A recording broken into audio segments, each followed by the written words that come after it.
Hi friends, നമുക്കൊന്ന് സിമ്പിളായിട്ട് ഒരു അവിയൽ ഉണ്ടാക്കാം.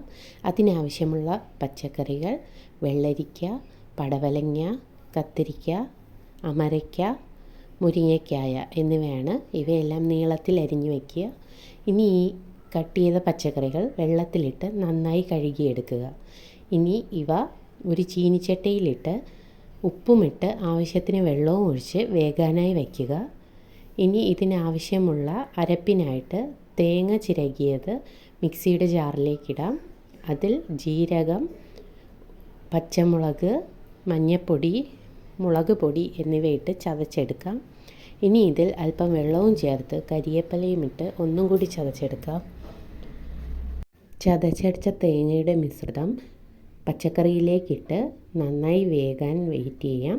വെന്ത് കഴിഞ്ഞാൽ അതിലാവശ്യത്തിന് വെളിച്ചെണ്ണയും ഒഴിച്ച് കഴിക്കാവുന്നതാണ്. Thank you.